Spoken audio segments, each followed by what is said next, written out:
Chavre, how are you? I hope everyone is gesund, stark, und freilich, begashmis und beruchnis. I hope everyone is healthy, strong, and happy physically and spiritually.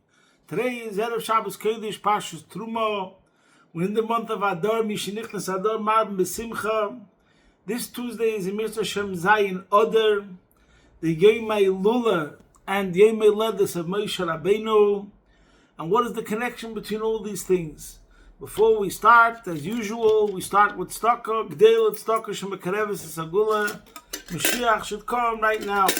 Then we'll say a prayer which is directly connected to what we're going to speak about today. And that is what we say 3 times a day. After Shmini Atzeret, Yehi Rotzoin, Yirotzim U'Fenecho, Hashem Elokeinu V'Elokei Sheiboneh Beis HaMikdash B'meira V'yomeinu V'seichel Keinu V'Sedesecho. May it be your will, Hashem, that the Beis HaMikdash be speedily rebuilt in our days and grant us our portion in your Torah. So, in this week's Parsha is the Pasuk, which you can interpret to mean that it's one mitzvah connected to the building of the Mishkan and the Beis HaMikdash. It's one mitzvah. Vasali Migdash v'shachanti b'seichem. That's in this week's Parsha. It says you should make Vasali Migdash v'shachanti b'seichem. Thou shalt make me a sanctuary so that I may dwell among them. Now the truth is, those that learn Chassidus Chabad understand that it could very well be that this posuk, in a certain sense, is the story of existence. Not only existence, but of course, the totality of Judaism, of Yiddishkeit, and the totality of existence. We've spoken about this many times. The Alter Rebbe, in chapter 36 of Tanya, says something that every time I think about it, it gives me a whole new appreciation for the Alter Rebbe, but also the statement itself. The Rebbe chose this statement as one of the 12 verses that children should know by heart. And the Alter Rebbe writes in chapter 33 of the Tanya, V'zeh kol adam. This is the purpose of all of man. V'sachlis b'riyosei, and why it was created. Uvrias kol ilmus, and the creation of all the worlds. El yoynim v'sachteinim, upper worlds and lower worlds. Lias le'dina zeh b'tachteinim, so that Hashem should have a dwelling place down here in this world. Now, it's so startling, stupendous, amazing on so many levels. Here the Alter Rebbe is telling every single Jew why he exists. What am I doing here? Everyone knows the famous book by Viktor Frankl, Man's Search for Meaning. The nature of man is that he's searching for meaning, and only by finding meaning and purpose will they have true happiness. And most people don't know what they're doing here. And here, the Alter Rebbe tells us that this is the purpose of the everything. That means, imagine I went over to some secular scientist and I told him that in our circles, a child, 3 years old, was already taught that Mars, Venus, Jupiter, the sun, the moon, and that's only physical reality. But all of the whole spiritual cosmos, whatever you want, it's all that he should be on this planet Earth and make a bracha, shahakal liya b'dvarei. Wow! But that's the way it is. We're not over here, I'm not trying to convince somebody, I'm not philosophizing, and we're not having debates. First I got to tell you the way it is, according to our education, and what the Torah says. Now, the Chidush Nifla of the Alter Rebbe is that without the Alter Rebbe, and I think I probably spoke about this many times, without the Alter Rebbe, someone could look at this pasuk and say, V'asali Migdash v'shachanti b'seicha, make me a sanctuary and I will dwell in them. That this is one of the 613 mitzvahs, and it is taka one of the 613 mitzvahs. That Hashem says He wants to have a home on this planet Earth. The Alter Rebbe took this mitzvah and really said that it's the totality of all of the 613 mitzvahs. It's behind everything. And actually, one of my mashpiyim, Reb Meir Tzibel, he once said in a shir that, you know what? Any question you have in Judaism, this is what he said. Any question you have on Judaism, attach it, think of it in terms of dira b'tachtonim, a dwelling place down here below, and that should give you the answer. Why? Because of everything. Everything is about dira b'tachtonim, that Hashem desires a dwelling place down here below. That means there's nothing that's not related to it. That's the tachlis, that's the end. So therefore, that's the purpose. That's what it's all about. So therefore, that's the answer to whatever concept you're going to think about. Everything's connected. Everything and everything is connected to dira b'tachtonim, a dwelling place down here below. So the Alter Rebbe connects a medrash which says, Nis'ave HaKadosh Baruch Hu, Hashem desired Liyas Leis Baruch, dira b'tachtonim, a dwelling place down here below. And this is what's brought over here in our pasuk, that Hashem says, "V'osu li mikdash, make me a sanctuary, v'shechanti b'seichem, and I will dwell in them." So it's not only about a building, the Mishkan and the Mikdash, which that's what it discusses in this week's parasha, all the utensils and how they're supposed to be made, and the dimensions and the measurements, but it's about the entire world becoming, in a certain sense, a sanctuary for Hashem. So obviously, there's many questions. Hashem is all over. What does it mean that he has a dwelling place down here below? And there's a famous line that's brought down in Chassidus Chabad. Without getting into details, again, this is such a huge subject. We can give 30 shiurim just on this subject alone, and how the Rebbe and all of his talks, Likutei Sichos, dira b'tachtonim, I would say, is the number one subject. Anyways, the Alter Rebbe also said, Afataiva is Nidokin Kasha, Freknishkin Kasha. This is what Hashem desired. And sometimes it says, why he desired, we don't know. But that he desired, we do know. And that's what it says in the Medrash, Nis'ave HaKadosh Baruch Hu, Liyas Leis dira b'tachtonim. But as in every single situation, we have to understand what is the meaning of it.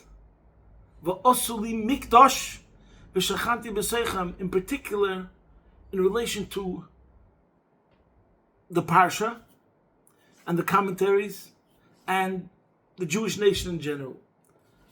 So, first of all, I just want to say a famous word that comes together with this thing, which you could ask, Hashem is all over, so what's going on right now that he says he wants to have a sanctuary? So I think I said this once before, there's a famous question, where is God? So, there's two answers that are given. One answer, the Rebbe Shabbos once asked, where is God? And he answered, where is he not? Which is an amazing answer. And they say in the name of the Kotzker, where is God? And then he said, will you make room for him? So the first answer is an unbelievable answer because it changes the whole perspective. It's not like we have a question, where is Hashem? And then we have to answer the question. The question's not a question to start with. That's number one. And that's the right approach. But then there's another approach, an Avodah, where is Hashem? Where is he going to be felt? Will you make room for him? And that's also true because one of the main principles of Chassidus is that Hashem resides where there is Ein HaKadosh Baruch Hu, like the Alter Rebbe says, that Kedusha, holiness, is Ein Elam Hashem Botel Etzli Yisborach. You got to make way for the infinity. In order for the infinity to be able to reside and to be felt, you have to become transparent. Don't be an obstruction. Okay, now let's get to what is the unique accomplishment. What does it mean in our service of Hashem that we're making a dwelling place? Because that's really what's more important than everything else. What am I meant to do? So to understand really the accomplishment, we will bring a medrash and then a Gemara. And even though I don't want you to get confused, and I'll try to bring it out clear, but the bottom line from both will be the same. First, we'll start with a medrash Rabbah.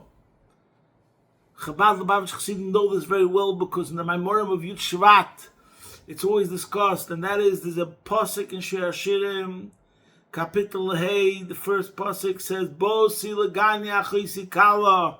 Hashem says, I came to my garden. And the medrash on that pasuk, Bo silagani achisikala, where Hashem says, I came to my sister, my bride, I came to my garden. The medrash on that says, the famous medrash, it says, Lagan, Enksiv Khan, it doesn't say, I came to a garden, El Lagani, to my garden. L'makam shay ikar b'tchila, ikar shchina b'tachtoinim ha'isa. Hashem created the world, and the world was filled with the glory of Hashem, with divine revelation.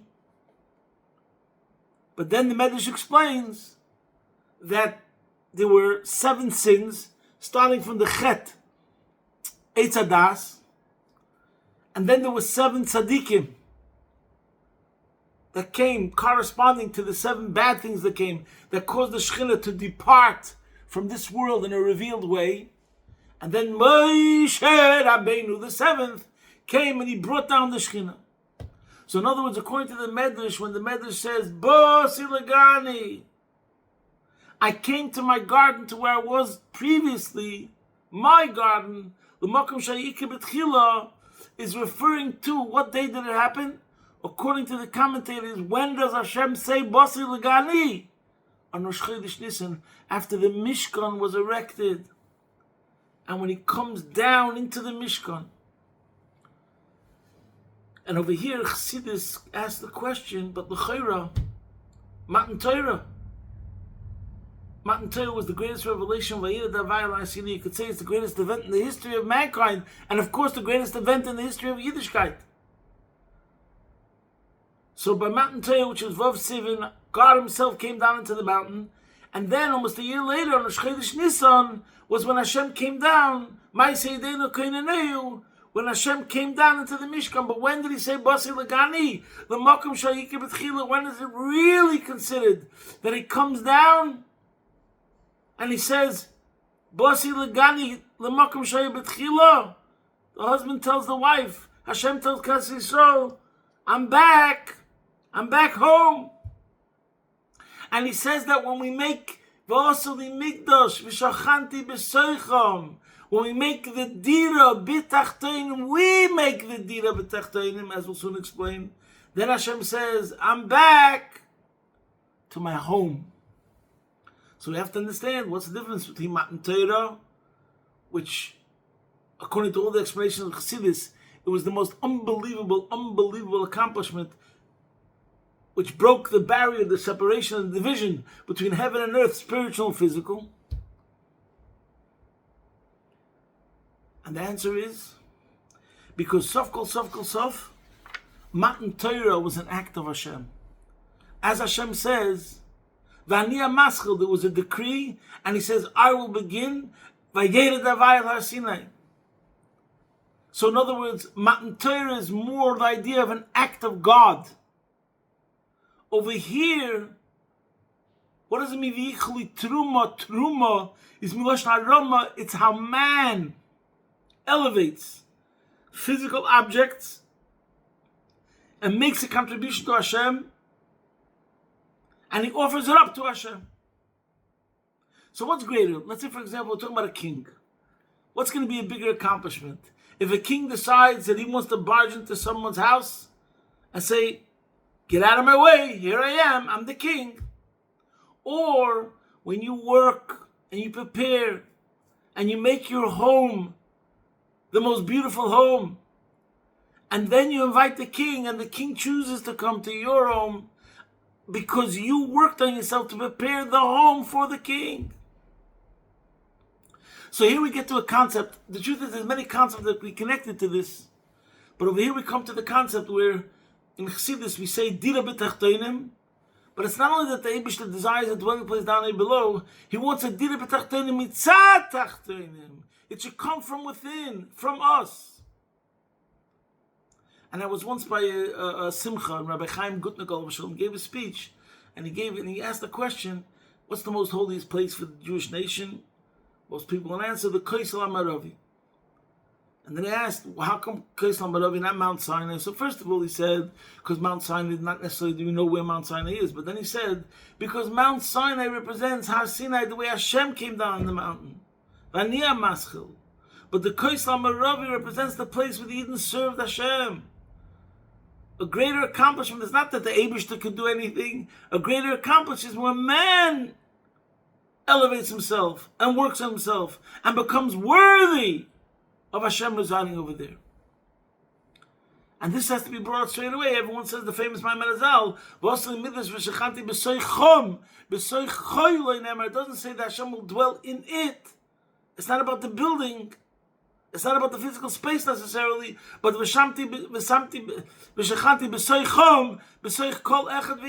every person has to make himself worthy of becoming a home for Hashem.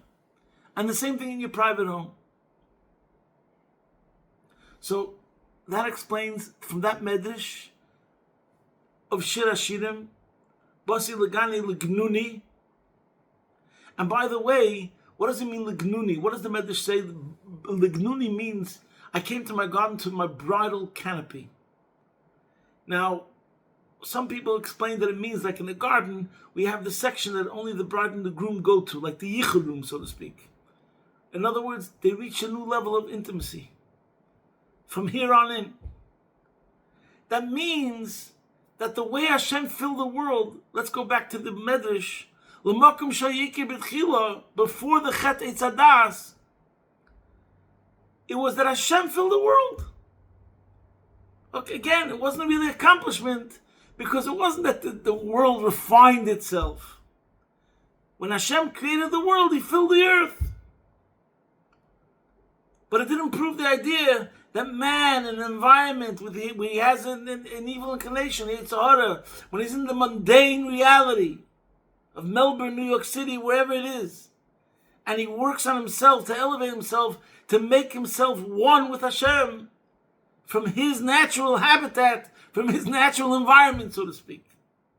And that's the accomplishment. Bosi Legani Legnuni, because now it represents from here on in the fact that the Jews bring from physical objects and make a contribution to the Eibishter, Terumah Harama. We elevate the world, we refine ourselves, then it shows a deeper level of intimacy between us and Hashem, that we become united, and we're not united because Hashem decided, superimposed from above, to reside here, but we refined ourselves and made ourselves a vehicle and an instrument, so it comes from within. Now I'm just going to say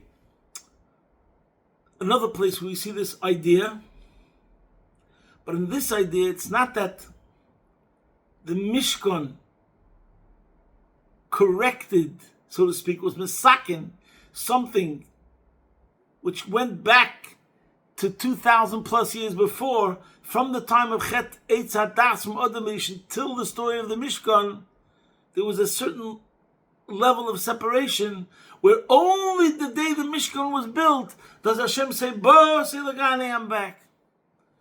And why? Because from then now it comes from us, from within. We're inviting Hashem in.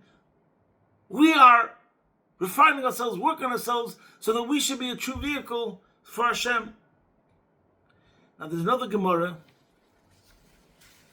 and this brings out another connection between Adar, Purim. The story of Purim is similar to this story. There's a Gemara, and the Gemara is in Shabbos, Daf Peches Amar Aleph. Everyone knows the famous Gemara, where the Gemara says over there that Hashem, this is Sugya Matan Torah, where it says Hashem was Kof Aleim Har Kigigas. Hashem turned over the mountain on the top of the nation of the Jews like a barrel, and He said, either accept the Torah or this will be your burial place. That's what the Gemara says. Anyways, Omer Rabbacha Yaakov said, Mikan Midor Rabel Raisa. Here we have a major complaint, like a substantial argument, a claim against the whole fulfilling of the Torah. Why? Because based on this Gemara, it seems that we were forced to accept it. So, how can we be obligated to fulfill something, we were forced to do it. But the Gemara says, nevertheless, when was this situation made right? When did this claim fall away? In the days of Achashverosh, almost 1,000 years later. The Chsiv, it says in the Megillah, Kimu v'kiblu HaYehudim. That in the Megillah means that the Jews accepted upon themselves this whole celebration of Purim for the future. But the Gemara learns out from this, Kimu mashe kiblu kvar. The Yidden fulfilled then which they already received, that which they already received in Matan Torah. Only after the story of Purim does it mean that we fully accepted it. What does it mean?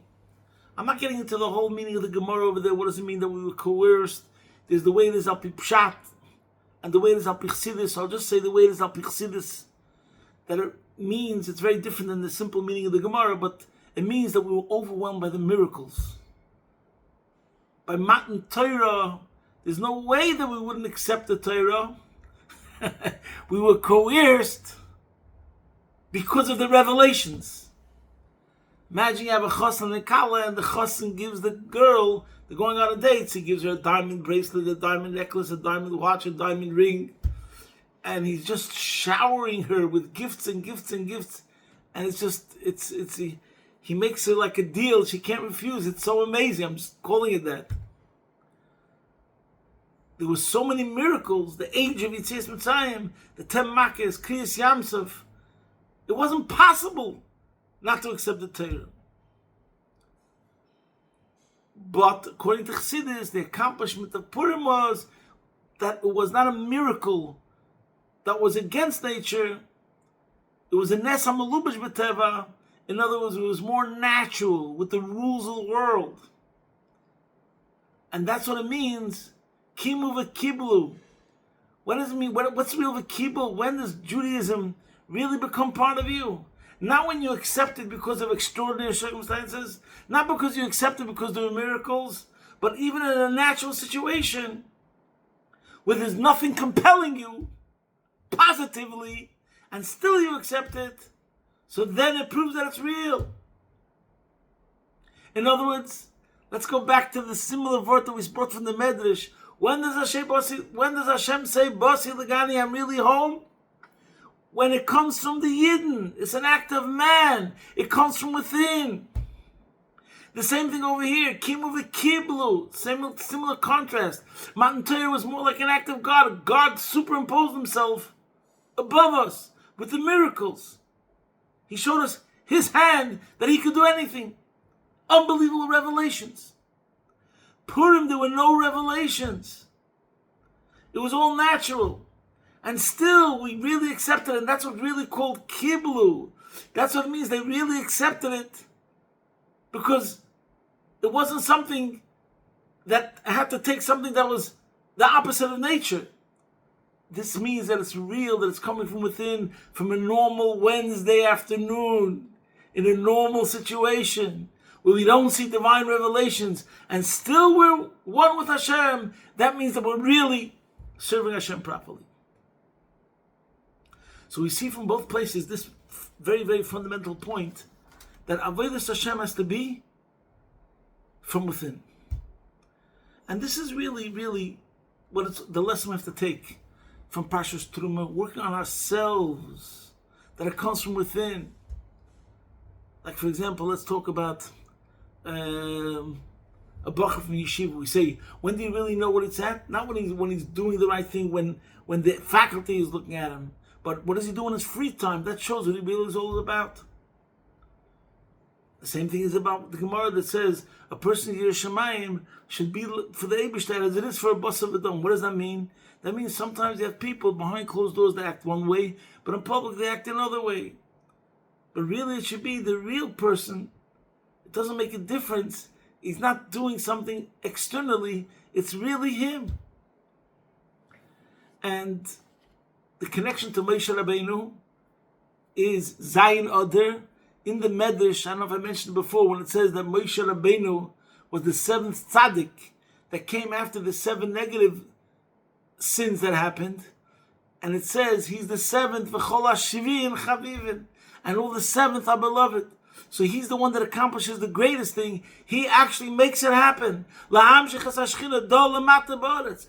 tzaddik beforehand brought it down one floor, so to speak, one level. But who made it happen in this world? Moshe Rabbeinu, the seventh. V'chol hashivin chavivin, all the seventh are beloved. And the same thing we could say, like Zayin Adar is the seventh, that Zayin Adar is the beloved. So we should utilize this week, Emir Hashem, Zayin Adar in a very powerful way. In general, this message of Va'osuli Migdash V'shachanti B'Seicham shows on an engagement with the world, not a disengagement. This is also a very general message, very much befitting with Chassidus. The point is, the Eibishter wants that we should take the world and work with the world. Just like by the whole idea of the Mikdash and the Mishkan was taking physical objects and transforming them and elevating them and utilizing them and channeling them to Kedusha. So that's the general idea of our lives. That Kol Masecha Yil Shem Shemayim, Masecha, your action should be for the sake of heaven. And all your ways you should know Him. Not only when you're in the Beis HaMikdash, and when you're in the shul, but 24/7. And this is also connected with the Rebbe used to speak many times about every house should become a Chabad house. Every house is a mini sanctuary, not only like the shul. Your house becomes a home for Hashem. And just to give an example of what it means, like a different mindset, there's a famous story about a certain chassid, Binyamin Kletzke. Kletzke means timber. He worked in such a field, such a profession. Timber, logs. Anyways, he was once standing at the riverbank where the work was done. They were cutting the trees and putting it on transport, whatever it is. And he was lost in thought. So one of his workers asked him afterwards or something, what were you thinking about? So he answered, I was thinking about Echad, Hashem Echad. So the guy made a wonder. Like he was surprised. You're in the middle of the business and you think about Hashem Echad. He said, the Shail is nicht was mit Tracht, wegen Echad, mitten Kletzke. Now the Shail is, for was mitten Echad, Tracht me wegen Kletzke. So the Binyamin Kletzke answered, the question is not why I was thinking about Hashem Echad in the middle of the timber, in the middle of the business. The question is why when people say Shema Yisrael Hashem Echad, they're thinking about their timber, they're thinking about their business. So this is the lesson we have to take from today. Our connection to the Eibishter has to become like the default position. That's what it means. I'm home. Home is where I feel myself. Home is where my essence is expressed. Home is the real me. My serving the Eibishter shouldn't be one of the things that I do, besides for everything else, but that's who I am. That's my natural state of mind. That's my natural awareness. That's my natural consciousness. So the Eibishter should help, that we should do our part, that Hashem should be our natural consciousness, like the story of the Yom Kletzker. And this will help bring about the Mitzvah Hashem Bezim Yisborech, that we'll see the ultimate Sheiboneh Beis Hamikdash b'meira v'yomeinu v'seichel kenu b'seder seichel. We'll see the revelation where the entire world, in a revealed way, will become a Dilei Yisborech b'tachtonim, and in particular we'll also see the Binyan Beis Hamikdash HaShlishi take it from a yad mamish. Posting from my home, Ezra Hashem Yisborech, your man in Melbourne.